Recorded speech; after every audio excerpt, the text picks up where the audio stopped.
Bienvenidas y bienvenidos a su programa Revolución Democrática 2.0, donde siempre tenemos para ti las mejores entrevistas, análisis político, diálogo y debate, propuestas. No se desconecten porque ya vamos a comenzar. Revolución Democrática 2.0.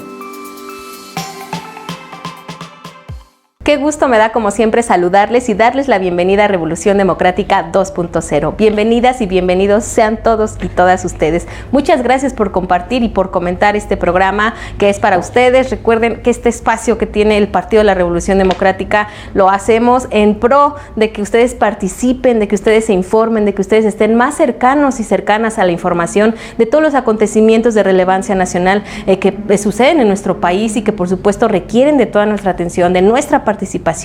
Y bueno, pues como ustedes saben, en los dos programas pasados que dedicamos a analizar con nuestros ponentes y nuestras extraordinarias ponentes la reforma electoral de Andrés Manuel López Obrador, pues se llegó a la conclusión de que no era necesaria, que no era viable, que no era un momento adecuado para una reforma electoral, sino más bien era momento, antes de siquiera pensar en ello, de analizar la forma de gobierno del presidente Andrés Manuel López Obrador. Concluimos que habría que analizar, por supuesto, más específicamente el presidencialismo. Vamos a tratar el día de hoy de hacerlo con nuestros dos extraordinarios ponentes que pues ya traen el preámbulo de nuestros dos programas anteriores que nos van a regalar, estoy segura, porque así ha sido siempre, un extraordinario programa. Del día de hoy vamos a estar hablando justamente sobre, ¿ustedes qué creen? ¿Un cambio de régimen político o la restauración del presidencialismo autoritario? Es lo que estamos pasando con Andrés Manuel López Obrador.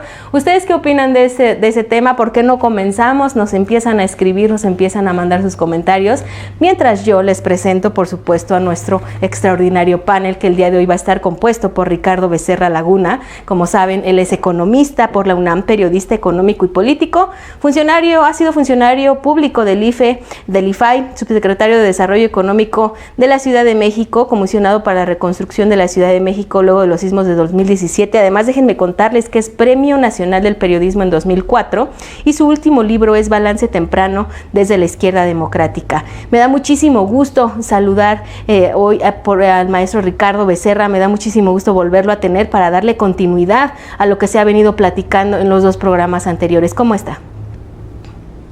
Muy bien, Gaby. Un gusto estar contigo y con Luis. Muchas gracias y por supuesto a saludar a Luis Eduardo Medina Torres, politólogo, maestro y doctor en estudios sociales con especialidad en procesos políticos, miembro de la International Political Science Association y de la Sociedad Mexicana de Estudios Electorales, además de ser miembro del Sistema Nacional de Investigadores Nivel 1 y evaluador del Consejo Nacional de Ciencia y Tecnología y actualmente profesor investigador de la UNAM, de la Universidad Autónoma Metropolitana de Iztapalapa. Me da mucho gusto volverlo a tener en el programa, doctor. ¿Cómo está? Bien, Gaby, muchas gracias. Gracias por la invitación a Revolución Democrática y de compartir este panel con Ricardo. Gracias. Pues les doy la bienvenida y sobre todo les agradezco que le estemos dando continuidad a este tema.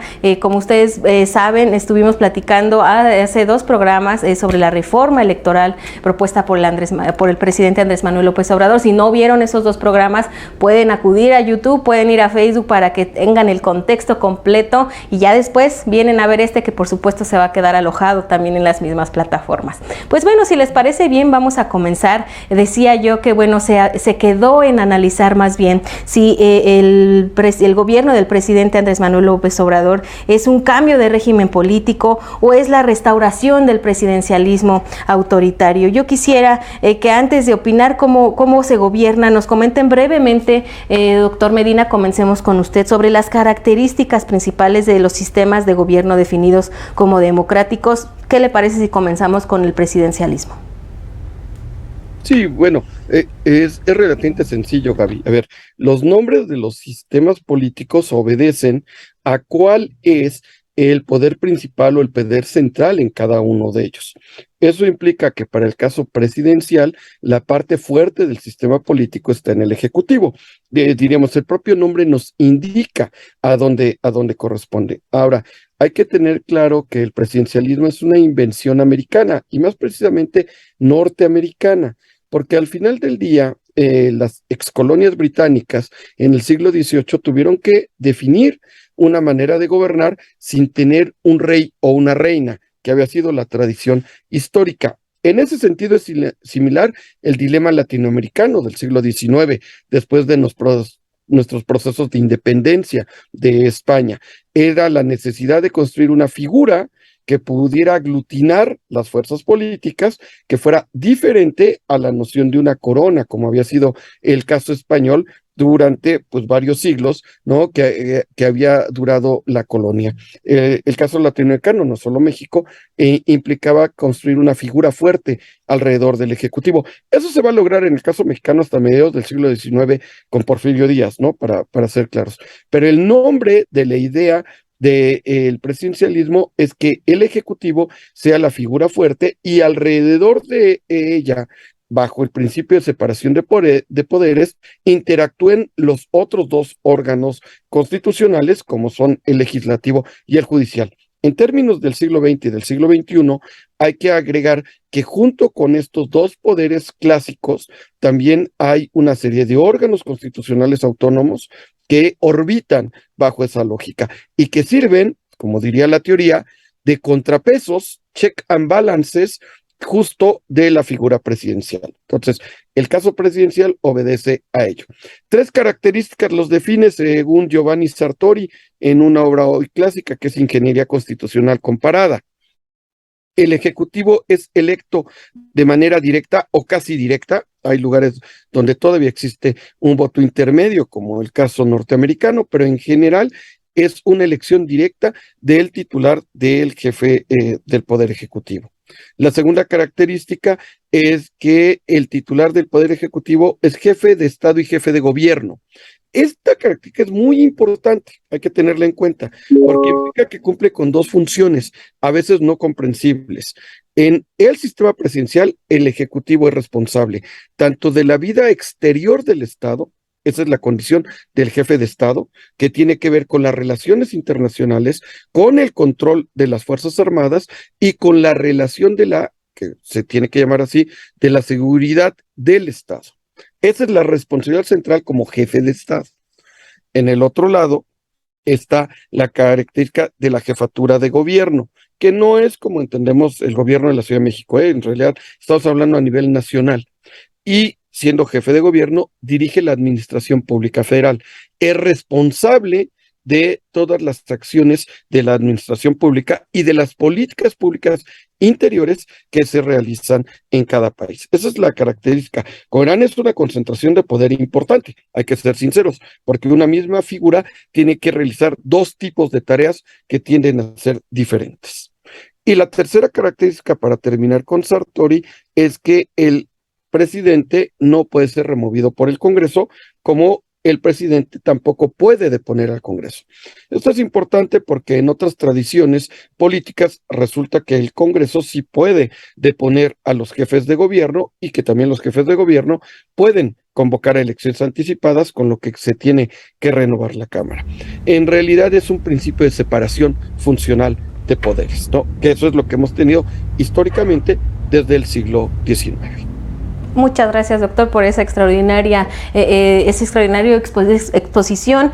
Por favor, maestro Ricardo, yo le pediría ahora que nos ayude con las características del parlamentarismo. Bueno, el parlamentarismo, como bien anota Luis, es una forma de gobierno, una experiencia política bastante lejana en el continente americano, especialmente en América Latina, ¿no? Nosotros, influenciados muchísimo por la Revolución Norteamericana y por su constitución y por su integración, seguimos la línea del presidente, es decir, el jefe del Estado, como bien lo explicó. El parlamentarismo es, en cambio, una experiencia bastante difundida, especialmente en Europa, aunque no solamente en Europa, pero es allí donde cristaliza con más claridad y con más fuerza la idea de un gobierno cuya sede central, como bien lo dice su nombre, pues es el Parlamento, ¿no? La distinción más importante es que en el parlamentarismo la mayoría del Congreso debe acompañar o es previa a la designación del presidente.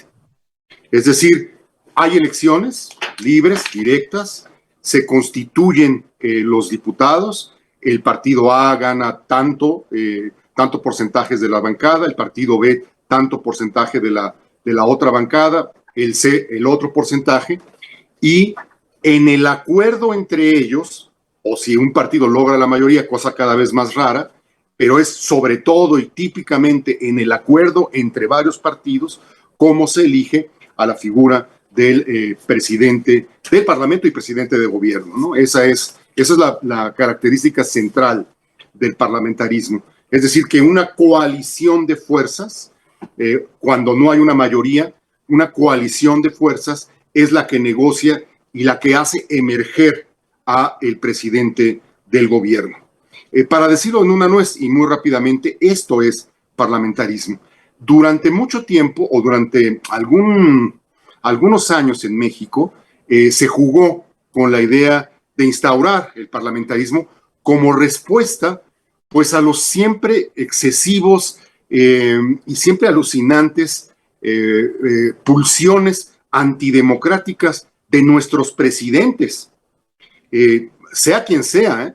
Recuerdo muy bien en el 2006, 2011 más o menos, en ese periodo de tiempo, el entonces presidente Calderón, digamos, un tanto frustrado por no tener mayoría en el Congreso, lo que quería era reforzar el poder presidencial mediante la disminución del Parlamento, especialmente la disminución de los diputados de representación proporcional.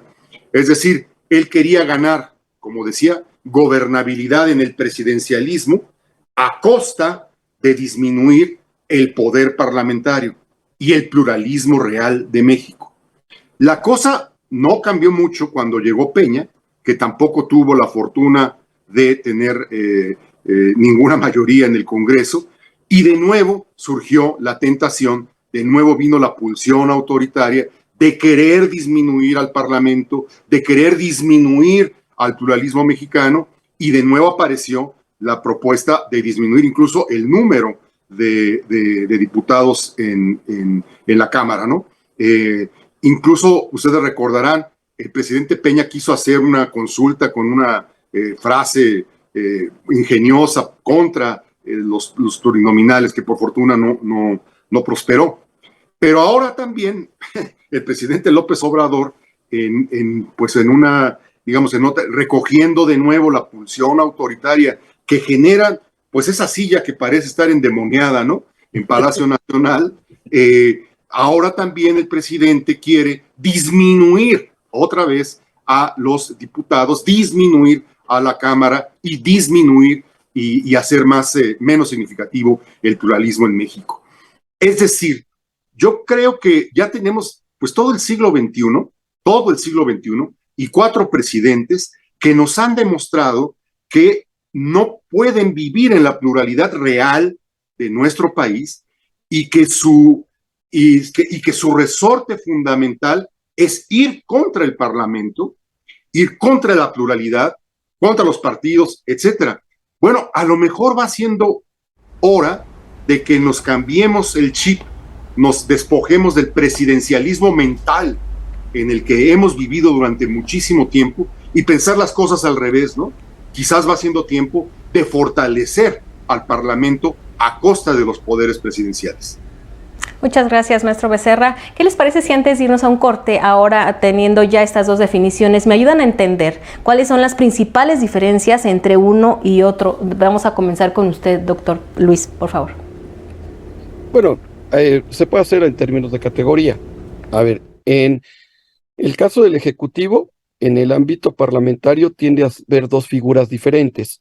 La jefatura del Estado, que en los casos de las monarquías son hereditarias, o cuando es una república, en realidad es una elección indirecta que normalmente corresponde a la Cámara Alta, en casi todos los países europeos, que es donde opera, y asiáticos, que es donde operan estas circunstancias. En el caso presidencial, es la misma figura, el jefe del Estado y el jefe de gobierno. Como señaló bien Ricardo, en los sistemas parlamentarios, el jefe de gobierno sale de la mayoría parlamentaria, regularmente, de hecho, es un diputado o una diputada electos. O sea, tienen que ir, ganar su escaño y posteriormente la mayoría parlamentaria los nombra o los tiende a nombrar como primeros ministros, presidentes de gobierno, jefes de gobierno. Son nombres iguales, pero que tienen que ver con que elaboran la primera construcción, o sea, ser la jefatura del gobierno. Y ahí es donde está la diferencia. En un caso hay dos figuras, en el caso parlamentario, en el otro hay una figura, en el caso presidencial.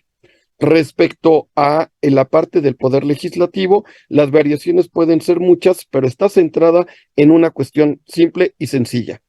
El legislativo nombra, designa o propone al gobierno, sí o no.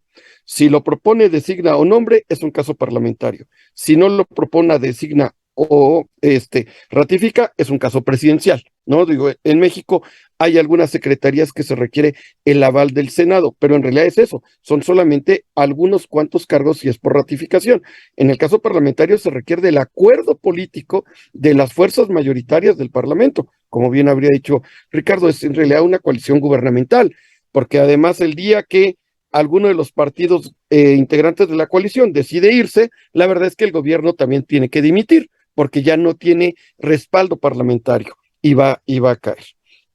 En el caso judicial hay muchas variaciones, ahí lo único que les puedo decir es que implica dos grandes modalidades, esto es terminar en una corte de casos, como es el caso mexicano de la Suprema Corte de Justicia, o bien terminar en un tribunal constitucional, son las dos grandes modalidades del Poder Judicial. En realidad, ahí hay muchas variantes, difícilmente la parte presidencial o parlamentaria podría funcionar, salvo un pequeño detalle, que eso sí es importante. En los casos parlamentarios, la cabeza del Poder Judicial la designa el Parlamento. Esto es una propuesta de los partidos políticos mayoritarios del Poder Legislativo. En el caso presidencial, normalmente la cabeza del Poder Judicial la propone el Ejecutivo con la ratificación de una o de las dos cámaras legislativas. Esa es la variante, de dónde viene el nombramiento. En los presidenciales, el origen es del Ejecutivo, en los parlamentarios, el origen es del legislativo. Y un último elemento, es decir, el elemento del siglo XXI, es que hay toda una constelación, le llama Pedro Salazar, en realidad, de órganos que pueden tener designaciones de origen parlamentario o de origen legislativo. Lo que es cierto, y en eso Ricardo tiene toda la razón del mundo, es que estos órganos vienen a quitarle competencias a los ejecutivos, porque de lo que se trata, y esa es la razón histórica, es disminuir las competencias de jefes de Estado, jefes de gobierno, dependiendo del poder que se trate. Ahí creo que hay un axioma que lo resume para que los entendamos. En el origen los reyes reinaban. En términos del siglo XX y el siglo XXI, las coronas reinan, pero no gobiernan, porque gobiernan los parlamentos y los congresos. De eso es de lo que se trata, en realidad, que al final sea la representación política expresada pluralmente en el órgano legislativo el que termine gobernando. Y hombre, eso es tan viejo, por lo menos en la teoría política, como el segundo ensayo sobre el gobierno civil de John Locke, de 1688. El poder central es el legislativo. Muchas gracias, doctor Luis. Pues, maestro Ricardo Becerra, usted también compártanos, por favor, desde su perspectiva, ¿cuáles serían las diferencias? ¿Está de acuerdo con lo que ha comentado el doctor Luis? Pues, ¿cómo no estar de acuerdo? La verdad es que siempre aprende uno mucho con Luis y sus tipologías. La verdad es muy grato escuchar a alguien con ese orden mental, ¿no? Creo que lo ha dicho muy bien él, no tendría yo muy poco que agregar, que no fueran ya detalles, digamos, detalles constitucionales que son más bien singularidades nacionales, ¿no? A mí me gustaría, sin embargo, anotar algo que tú dijiste, Gaby, al principio y que me parece deberíamos introducir para la discusión y para el encuadre de este programa. El presidente López Obrador no ha cambiado el régimen político. Estamos viviendo en un régimen democrático con muchas formalidades y con muchas dificultades, que está plasmado claramente en la Constitución y en su maquinaria, como diría Sartori, ¿no? Para seguir a Luis. Lo que tenemos hoy, creo yo, es un régimen democrático, o más bien un gobierno autoritario, empujando o habitando a un régimen democrático. Si algo define el momento mexicano, es decir, el momento del gobierno de López Obrador, es que él se siente muy incómodo con las distintas acotaciones constitucionales, los órganos autónomos, algunos jueces, algunas leyes, prácticas administrativas, restricciones gubernamentales, se siente muy incómodo y las quiere remover. De hecho, por ejemplo, el decreto de la semana pasada o de hace unos días, ¿no?, del Tren Maya, declarándolo una cuestión de seguridad nacional, quiere decir, o lo que manifiesta claramente es: yo no me voy a sujetar a ningún tipo de formalismo, ni de procedimiento, ni de ley para mi propósito. Y entonces rompe el orden democrático que con muchas dificultades nos hemos estado dando desde hace, pues, por lo menos 30 años en este país, ¿no? De modo que el drama o la trabazón que vive nuestro país hoy, creo, puede condensarse en esa frase: estamos con un gobierno autoritario dentro de un régimen democrático. Y en esa trabazón, en esa puja de esas dos fuerzas, se está jugando el futuro político de nuestro país. Justo hace apenas unos días, la Fundación Ever hizo favor de publicarme a mí un ensayo con ese título, en el que trato de retratar, pues en 30 cuartillas, este momento tan difícil que está viviendo el régimen democrático o la democracia mexicana, y las más de 40 violaciones significativas, notables y muy importantes que ha sufrido nuestro régimen democrático, aún en el presidencialismo, por el empuje, pues, de esto que algunos politólogos modernos llaman el gigantismo presidencial, ¿no? Es decir, que lo que estamos viviendo en este momento es un presidente que trata de tomar una y otra y otra y otra atribución para concentrarlas en él y, o más preocupante, en el ejército, en la estructura militar de nuestro país. Esta, creo yo, es una muy breve sinapsis que puede retratar o puede ayudarnos a comprender como telón actual la situación que vive nuestro país. Les agradezco infinitamente a los dos. ¿Qué les parece si hacemos una pausa para poder ahora irnos? Bueno, ya nos explicaron, ya nos dieron los conceptos, pero ¿por qué el presidencialismo mexicano está considerado como autoritario, excluyente y antiplural? ¿Por qué no lo analizamos después del corte con nuestros dos extraordinarios ponentes, mientras ustedes nos escriben sus comentarios y nos ayudan a compartir este programa, que es el cierre de Revolución Democrática 2.0 séptima temporada? Gracias por acompañarnos, escríbanos y comenten este programa.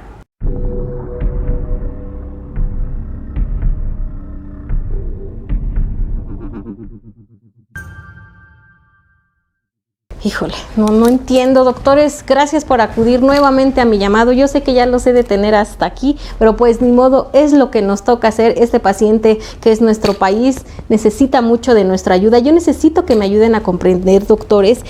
Miren, por aquí tengo en tantas anotaciones que he hecho, veo que hay algo que está obstaculizando la democratización de este sistema político que tiene. El sistema óseo, pues más o menos es fuerte, el sistema respiratorio también, pero el sistema político, hay algo que lo está, que obstaculiza la democratización, pero no puedo dar con la falla, el origen, no puedo, doctores, por favor ayúdenme. Doctor Luis, ¿cuál sería? ¿Qué es lo que lo está obstruyendo? Bueno, la verdad es que esas venas están tapándose terriblemente porque hay demasiado arena, hay demasiado comportamiento negativo, hay demasiada autoridad en el asunto. Hay que destapar esas venas, hay que quitarles mecanismos para que pueda fluir la sangre, y eso tendrá que ser a partir de algunas recetas como la necesaria pluralidad social. Lo que está pasando es que hay una voluntad para taponar el organismo que se está extendiendo peligrosamente en todo el cuerpo. Hay que buscarle canales de salida para que pueda fluir bien todos los mecanismos. Ok, doctor. Doctor Becerra, yo veo y desde la vez pasada detectamos este tumor del presidencialismo autoritario. ¿Cómo le está afectando a este paciente? Porque tiene tantas cosas, pero yo no sé cuáles son, cuáles obedecen a este tumor. ¿Qué males están obedeciendo a este tumor, maestro doctor Becerra? Mi diagnóstico hacia lo lejos es que el sistema político sufre de encefalitis aguda, es decir, de una inflamación muy grande de la cabeza, del cráneo, debido a probablemente a las secuelas del COVID y que han propiciado pues ese gigantismo en la cabeza del sistema, ¿no? Los politólogos, de hecho, llaman a esta enfermedad el gigantismo presidencial, que es estas ganas, esta pulsión por concentrar y concentrar atribuciones en el presidente de la República, pues que bloquean y hacen muchísimo más autoritario, que cancelan el diálogo y que al cabo erosionan las capacidades democráticas de todo el cuerpo mexicano. No, y además le está afectando todas las células del cuerpo, doctor. Este tumor, este presidencialismo autoritario le está afectando todas las células. Eso sí se los puedo confirmar con los estudios que le hice. Todas sus células, habidas y por haber, se las está afectando y eso lo debilita de verdad gravemente. Pero bueno, ¿qué les parece si ahorita que regresemos me ayudan más o menos a ver con qué tratamiento lo seguimos atendiendo? Creo que ha funcionado detener varias hemorragias que ha tenido el paciente por ahí, extirparle una que otra cosa, pero bueno, hasta el momento vamos bien. ¿Qué seguiría? ¿Por qué no me lo cuentan ahorita que regresemos?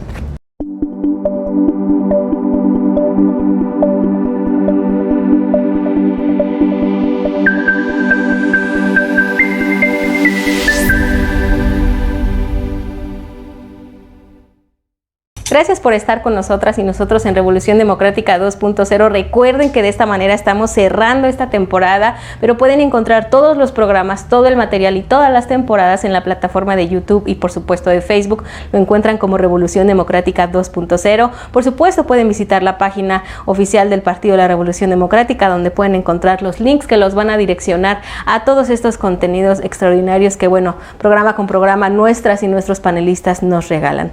Y bueno, pues si les parece bien, vamos ahora a entrar a esta parte de, bueno, por qué el presidencialismo mexicano es considerado autoritario, excluyente y antiplural. Yo quisiera dejar ahí abierto, maestro Becerra, doctor Luis, que me ayuden, que platiquemos al respecto de ello. ¿Por qué es considerado así el presidencialismo mexicano? A ver, habría que decir que en general, y Ricardo lo señaló bien en el bloque anterior, el presidencialismo, no solo el mexicano, todos los presidencialismos tienen fuertes pulsiones autoritarias. En realidad hay que comprenderlo. Es en buena medida una centralización del poder muy alta y por lo tanto hay una tentación muy fuerte de ello. Un recuento claro y es verdad, no, los 4 presidentes mexicanos del siglo XXI e incluso el último del siglo XX, Ernesto Zedillo, pues no han podido lidiar bien con las competencias del Congreso mexicano. Esto obedece porque hay una suerte de decepción, una suerte de frustración cuando los ejecutivos quieren generar políticas que a veces tienden a ser muy ambiciosas, pero poco realizables en el poco tiempo.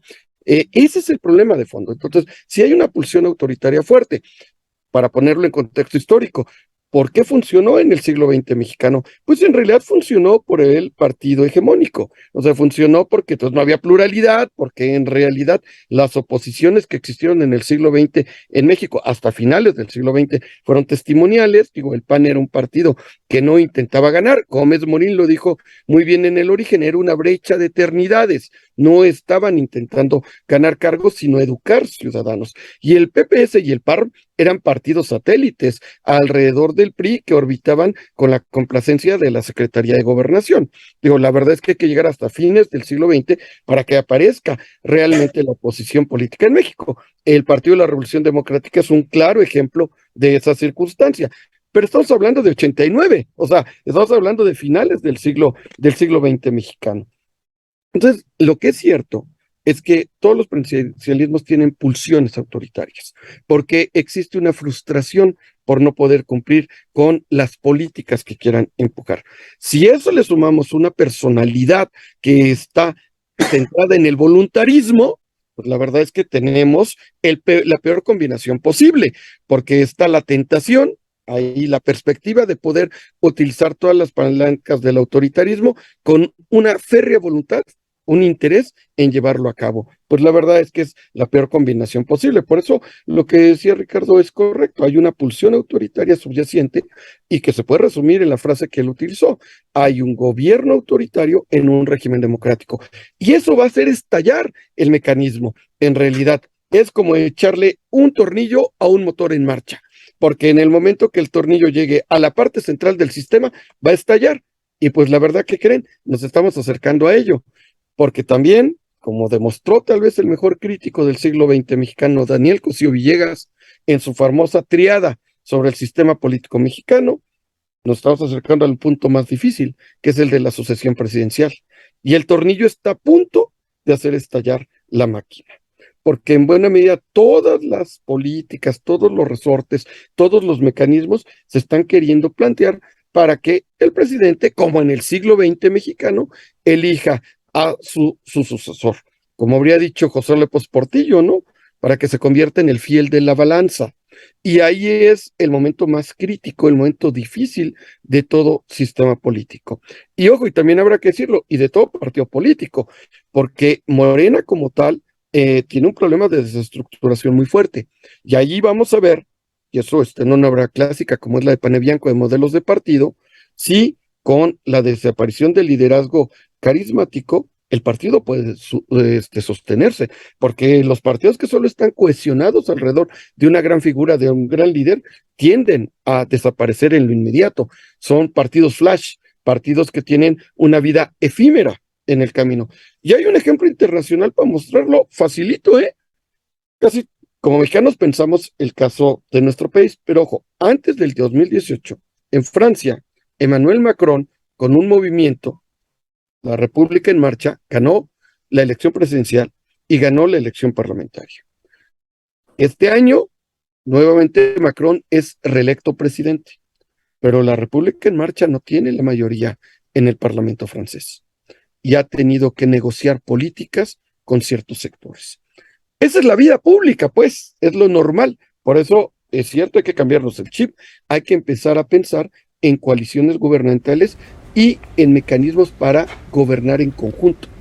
Lamentablemente, en esto que se ha llamado desde la doctrina el franquismo sociológico y el priismo sociológico, difícilmente permiten pensar en ese mecanismo. Lo digo incluso como profesor, yo doy clases de esto e intento que mis alumnos les cambien el chip. No sé si lo estoy logrando, tengo que confesar, pero de eso se trata, claro. Porque al final de cuentas hay que modificar las pautas del pensamiento y la cultura política de las personas. Así es, doctor, pues ojalá que sí, yo estoy segura de que lo está logrando, porque tan solo escuchar las explicaciones que nos da, de verdad que uno aprende muchísimo. Y bueno, pues yo quisiera también, maestro Becerra, por supuesto escuchar de tu opinión al respecto y preguntarte, hace, unos meses después de que inició la administración, el presidente decretó desde Palacio Nacional el fin de la política neoliberal y anunció un cambio de régimen político. ¿Cuál fue ese cambio? ¿En qué consistió? Él encubre su presidencialismo con su discurso populista. ¿Tú qué opinas al respecto? Bueno, yo insistiría, Gaby, otra vez siguiendo a Luis, que no estamos ante ningún cambio de régimen político. Según nuestra Constitución, el régimen político es un régimen representativo, federal, democrático, pluralista y laico. Eso es nuestro régimen político y tiene un montón de instituciones que intentan preservar pues estos principios generales. Lo que tenemos es un gobierno que erosiona, ataca y mina esos principios. No hay que ir muy lejos, incluso en los programas anteriores, para ver, por ejemplo, que la reforma electoral que propone el presidente López Obrador es una reforma profundamente antifederal, por poner solamente uno de sus grandes defectos, ¿no? Arrebata, le quita a todos los estados de un plumazo y de un pase de mago, pues en la esencia de la soberanía. Yo también sé clásicos para no quedarme atrás de Luis. Voy a citar a Tocqueville, ¿no? Es decir, para Tocqueville la esencia de la soberanía es la capacidad de producir mi propia ley o mis propias leyes. Bueno, esto es lo que arrebata la propuesta de López Obrador a los 32 entidades de la República. Insisto, por poner solamente un ejemplo de su idea de desmontaje de los principios del régimen democrático que todavía sobrevive en nuestro país, aunque con importantes retrocesos, ¿no?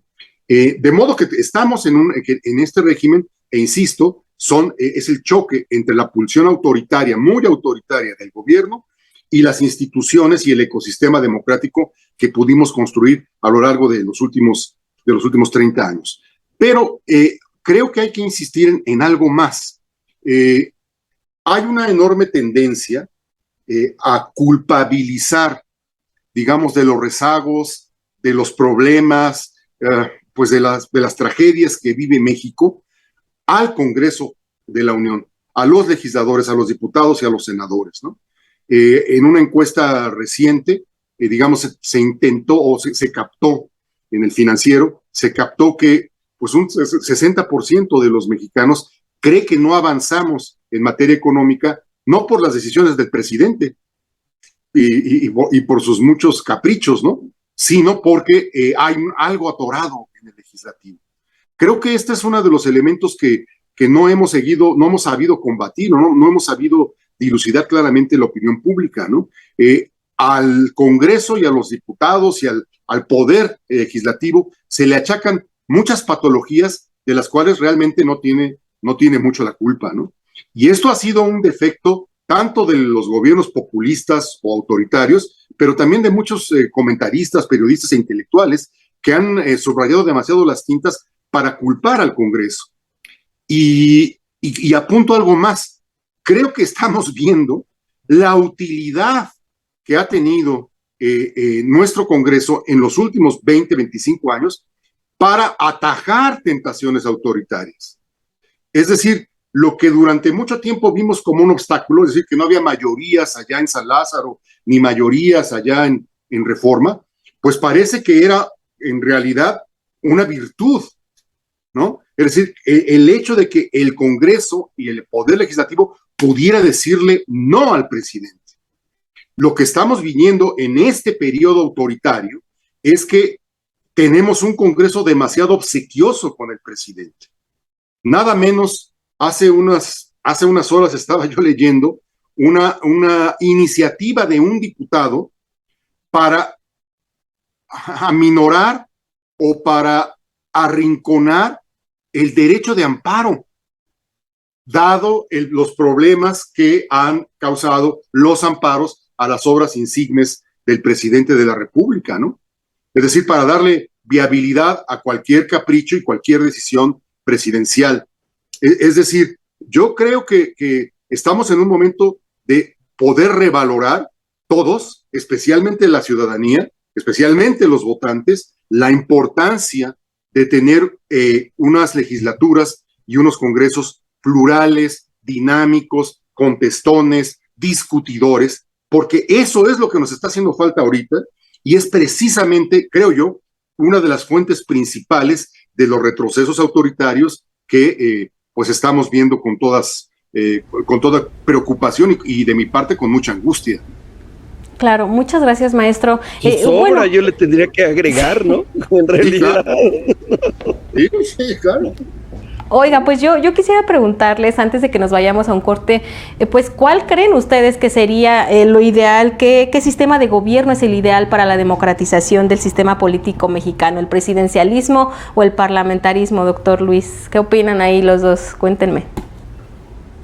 A ver, creo que Ricardo y yo estamos totalmente de acuerdo en la parte de la crítica al presidencialismo. No sé si necesariamente en la segunda cuestión, que es la de las propuestas, necesariamente estemos de acuerdo. A ver, antes de contestar, Gaby, yo lo que quiero decir es una cuestión de contexto del sistema de partidos mexicano.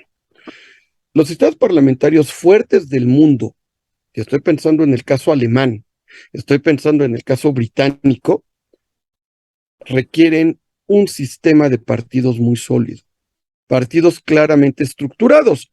Permítanme poner otro ejemplo internacional, partidos que pueden despedir a sus primeros ministros sin problema, ¿eh? El Brexit en el caso británico de hace un mes y la renuncia a Angela Merkel a querer continuar siendo la jefa de gobierno, se llama canciller en el caso alemán. Ese es un sistema de partidos fuerte, donde la propia coalición gobernante se deshace del gobernante porque considera que ya no tiene capacidad de negociación ni vida política. Entonces, antes de que se muera el gobierno, nos deshacemos del gobernante. En realidad esa es la lógica democrática, poder sacar del gobierno a los malos cuadros. ¿De acuerdo? Entonces, dicho esto, tengo que decir que el sistema de partidos mexicano es poco estructurado, si no es que francamente endeble. Entonces, uno de los requerimientos básicos para un sistema parlamentario fuerte no lo tenemos en México. Razón por la cual yo tendría muchísimas dudas, pero de veras muchas dudas, de que pudiera funcionar una lógica parlamentaria. Eso me lleva a la respuesta, Gaby. En realidad, a mí me parece que tendríamos que ir por otro camino. No es el presidencialismo, obviamente, pero debido a lo que no tenemos, me parece que tampoco es el parlamentarismo. Tendríamos que irnos más bien en una lógica semipresidencial, en la cual le limitamos facultades al Ejecutivo para dárselas al Congreso, siendo una materia notoria y notable lo siguiente: el Congreso designa al jefe o a la jefatura del gobierno, y ya no lo hace la jefatura del Estado.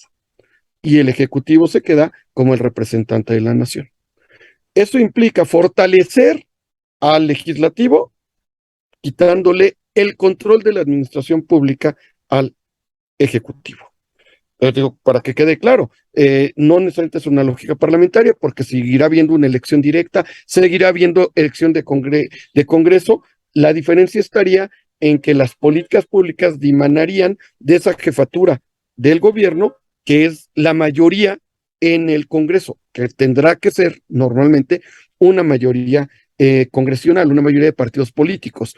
Difícilmente tendrán mayorías como las que actualmente tenemos. Porque es cierto, en el fondo el problema es que todo el periodo previo se criticaba mucho el pluralismo y la cierta representatividad en el Congreso a cambio de una cierta gobernabilidad. Bueno, hoy existe esa cierta gobernabilidad que ha lacerado y lastimado claramente el pluralismo legislativo. Pues lo que hay que rescatar es ese pluralismo legislativo. Y a mí me parece que vía la ruta semipresidencial eso se podría lograr. Con esto lo que quiero decir, ni presidencialismo ni parlamentarismo. Perfecto, doctor Luis. Maestro Ricardo Becerra, ¿usted qué opina al respecto? Bueno, creo que Luis introduce una cautela necesaria, ¿no? Y muy razonable. Sin embargo, lo que yo rescataría es que creo que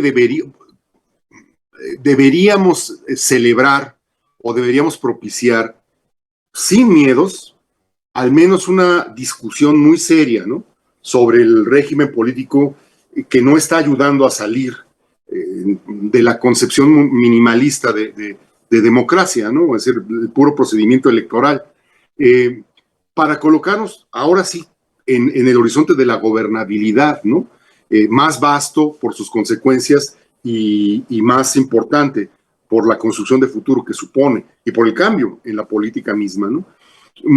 Yo creo que la realidad demuestra que el pluralismo real no va a poder ser exorcizado.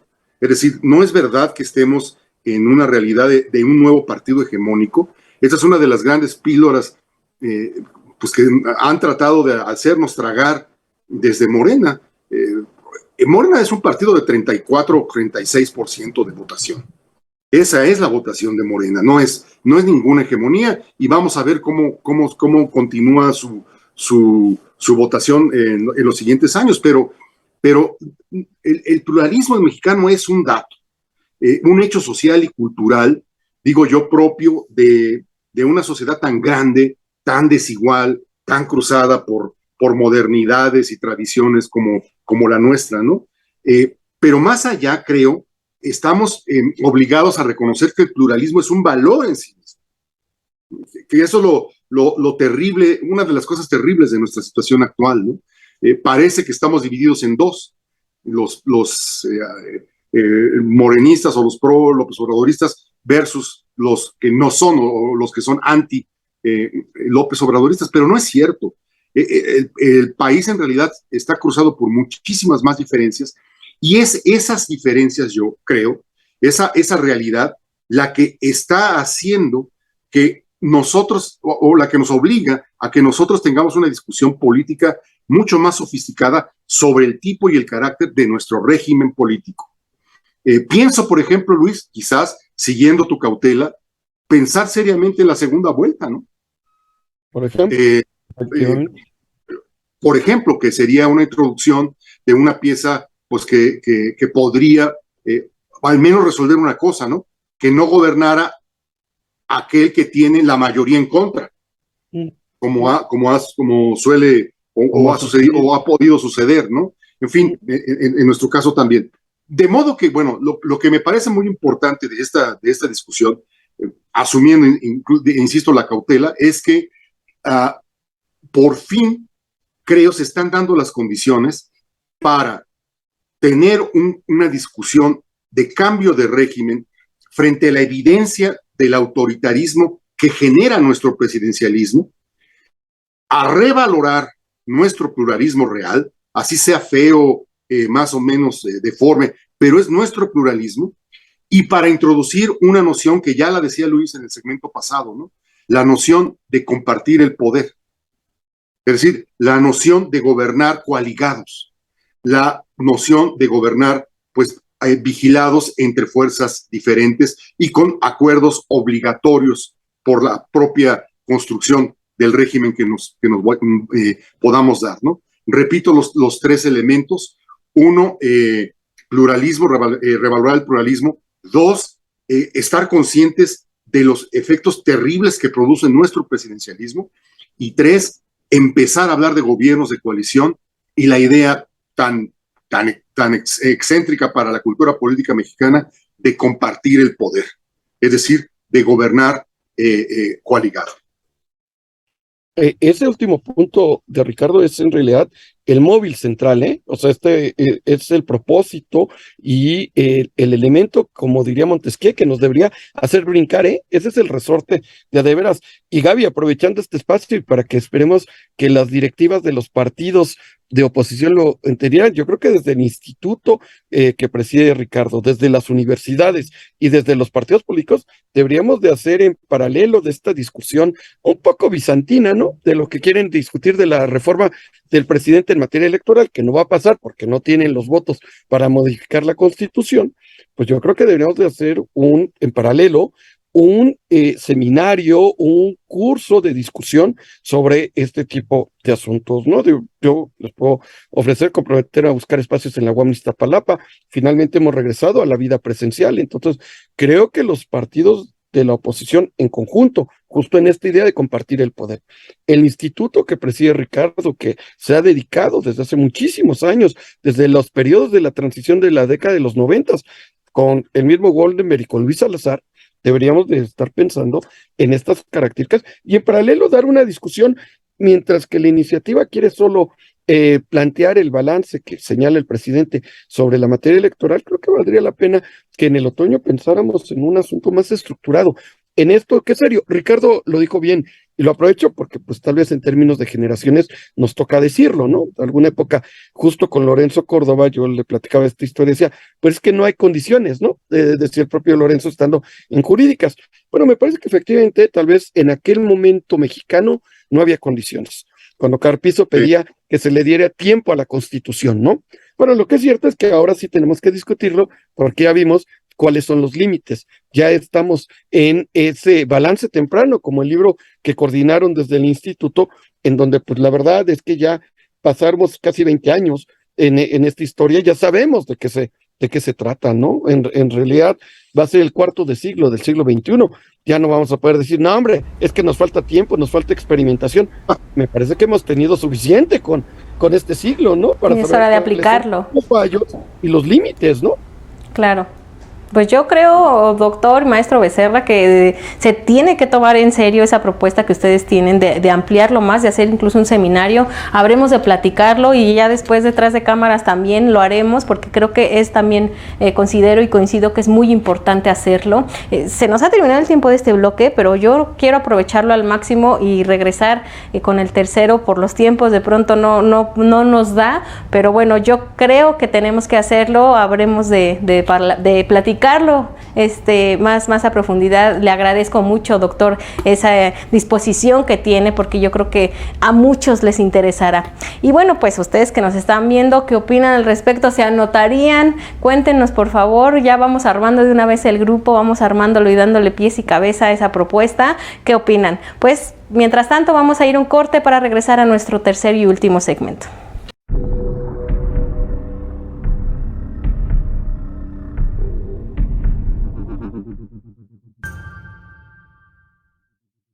Muy bien, doctores, pues regresamos ahora sí, por favor, doctor Luis, ya dado los diagnósticos que le hemos hecho a este paciente, ¿cuál es su tratamiento? ¿Cuáles son sus indicaciones, doctor Luis, para que pues podamos curar todos los males que obstaculizan la democratización de todo su sistema político? Bueno, al COVID largo lo único que le ha quedado es darle paracetamol, entonces aquí lo único que tenemos es poder dar pluralismo social muy acendrado y una fuerte discusión y debates públicos. Eso es lo que le tendremos que recetar a este paciente para que pueda medianamente irse incorporando. Ok, dosis altas, ¿verdad, doctor? De pluralismo social. Aquí no hay riesgo de que se nos intoxique. Doctor Becerra, ¿cuál es para usted el tratamiento que hay que seguir? Lo mismo. Coincido con Luis de nuevo. Yo Perfecto. Creo que lo que está haciendo falta, y eso, pues digamos, asumamos las culpas los que nos dedicamos a escribir o los que se dedican a la academia, es cambiar la conversación pública, ¿no? Es absolutamente dominada por un solo personaje y eso provoca muchos bloqueos en casi todos los sistemas del cuerpo. De modo que estamos obligados a renovar la discusión, a multiplicar la conversación pública, a diversificarla y, por supuesto, a que otros temas de relevancia, los temas que verdaderamente le importan a la República, pues sean los que dominen en las arterias de nuestro colectivo, de nuestro cuerpo colectivo que llamamos México. Pues con urgencia voy a someter a este paciente a este procedimiento, a este tratamiento, pluralismo social, dosis altas y pluralismo ideológico, pluralismo. Este paciente estoy segura que nos lo va a agradecer. Mientras tanto, la que les agradece por acompañarme, por siempre acudir a mi auxilio, soy yo. Muchas gracias, doctores. ¿Qué les parece si vamos a la última parte de nuestro programa a escuchar las conclusiones y a cerrar con broche de oro esta séptima temporada de Revolución Democrática 2.0?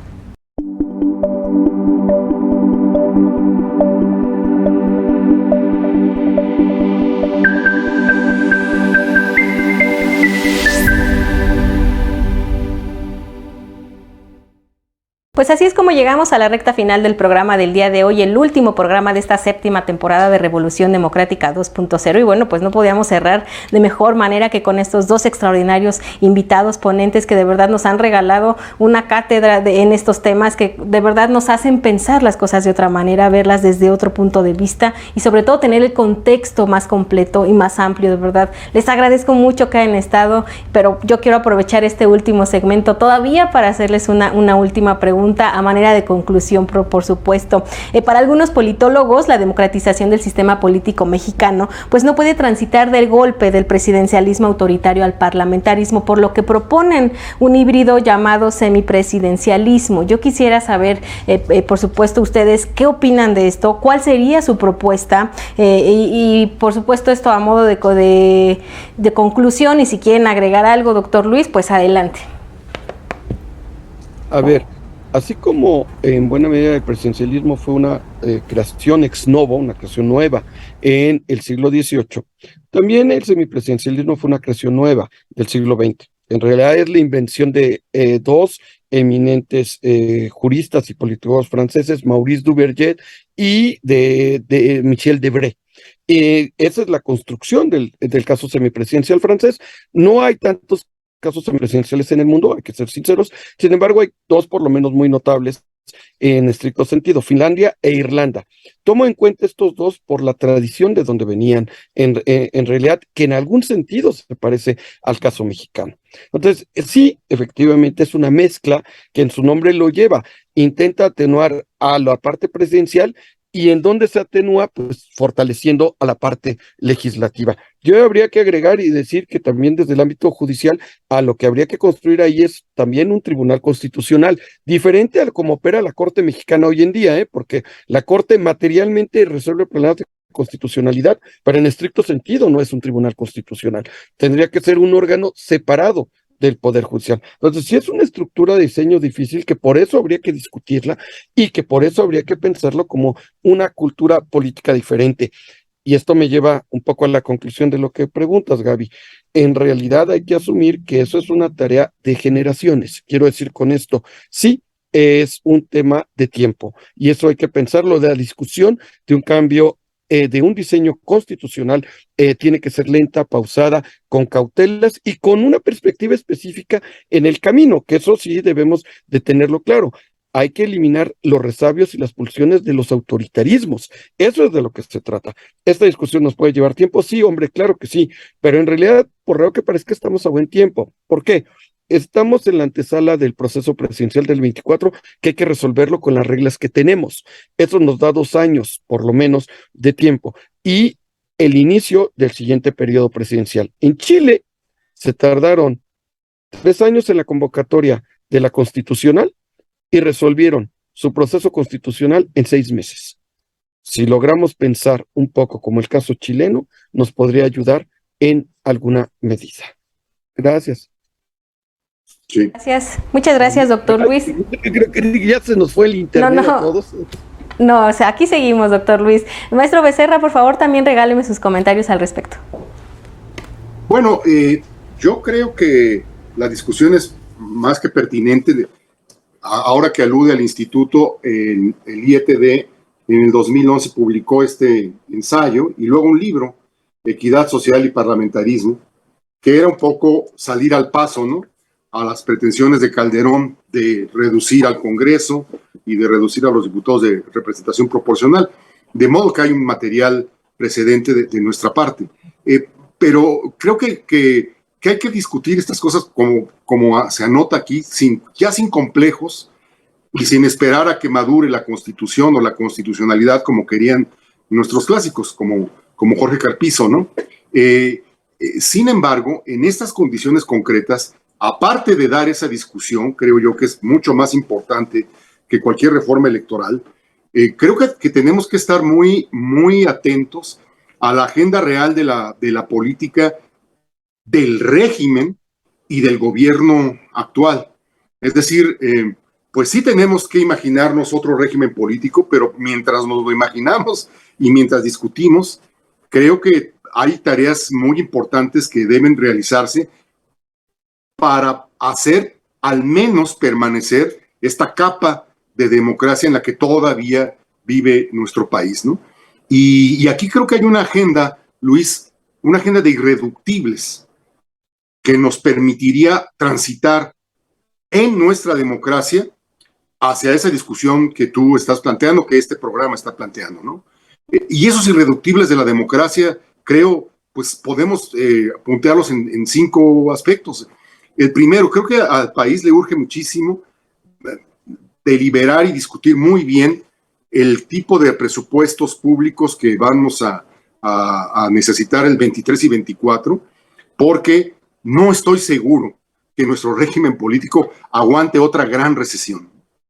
Y la política económica del presidente López Obrador es claramente recesiva, procíclica. Y esta es una discusión que hay que dar. Se lo han preguntado ya muchos politólogos y economistas, ¿no? Los países van a aguantar otra recesión después de la de 2008, después de la pandemia, una tercera. Yo creo que aquí hay algo de sobrevivencia de nuestra democracia, de nuestra convivencia colectiva, ¿no? Luego, tenemos que salvaguardar la división de poderes. Y en ese punto creo que hay que meter mucha presión y estar muy atentos, especialmente frente a la Suprema Corte y el Poder Judicial.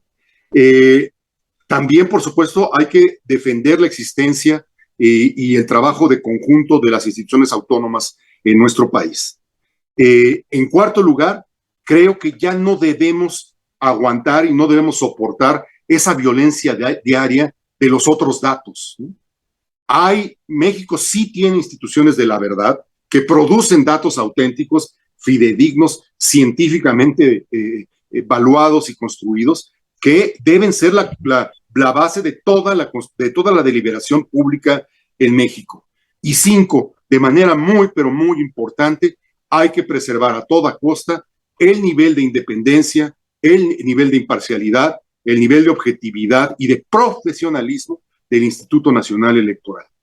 Si la llave electoral en México se cierra, creo que ahí sí ya hablaríamos de muy otra cosa, ya no de ese gobierno autoritario en régimen democrático, sino ya de un régimen francamente autoritario. Esa me parece, esa agenda de los irreductibles de la democracia mexicana son parte previa y sustantiva también de nuestra discusión del régimen político. Pues yo les agradezco definitivamente a los dos, de verdad, el tiempo que nos han regalado para este y los programas anteriores. Me gustaría saber si para efectos de cerrar por completo el programa, yo sé que el tema pues ya estaremos viendo lo del seminario, pero para efectos del programa, ¿quisieran agregar algo, doctor Luis? Que al irreductibles de Ricardo yo solo agregaría uno, que es también esta violencia que se ejerce constantemente frente al poder legislativo, ¿no? Esta descalificación permanente a las oposiciones y a legisladoras, legisladores de la oposición, ¿no? Cuestionándoles desde el ámbito de lo privado, sus propias determinaciones, y esta idea que quedó afortunadamente por hasta este momento sepultada en la fiscalía, de querer llevarlos por la vía penal a todos aquellos diputados que votaron en contra, ¿no? Se acuerdan, ¿no? De esto de la reforma eléctrica. Entonces, yo estoy totalmente de acuerdo con los irreductibles de Ricardo, agregaría este otro, que también son las garantías del fuero y el desempeño parlamentario justo por legisladoras y legisladores. De acuerdo. De acuerdo. Maestro Becerra, ¿algo que quiera agregar antes de cerrar el programa? Ya no quisiera agregar más, creo que lo ha dicho muy bien Luis. Al lado de esa institución que era, fíjense, resulta importantísimo tener fuero, ¿no? Este revoltijo populista y autoritario pues hace resurgir instituciones que parecían ya vetustas, pues no. Y la otra, digamos, donde se juega la verdadera frontera es la no reelección, que es parte central de nuestro régimen político, el muy mexicano, ¿no? La no reelección, en esa sí no hay que ceder. Yo creo que pues es una discusión que comienza. Le voy a tomar la palabra a Luis y yo espero que en efecto podamos desarrollar pues una discusión sobre la naturaleza del gobierno y sobre la fortaleza, tradición y defensa de la democracia mexicana en los siguientes meses, ¿no?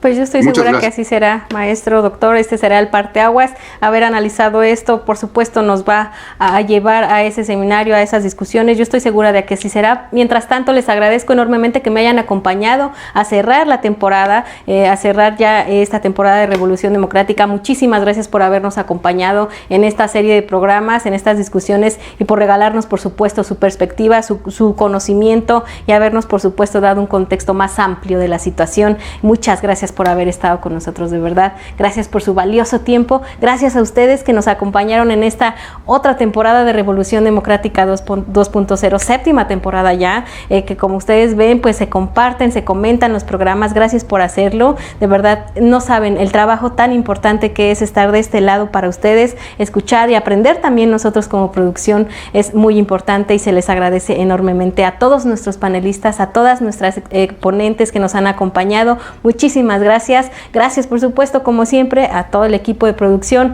director José Luis Ortega, a Claudia, a Luis, a Diana, a Norma, a Arturo, a todos, que no se me vaya ninguno. Muchas gracias, de verdad, porque es un esfuerzo muy grande que se hace desde todos lados, con el apoyo, por supuesto, muy importante de nuestros ponentes. Muchísimas gracias. Yo soy Gaby Juárez. Siempre es un placer estarlos aquí acompañando y aprender, por supuesto, junto con todas y todos ustedes. Gracias.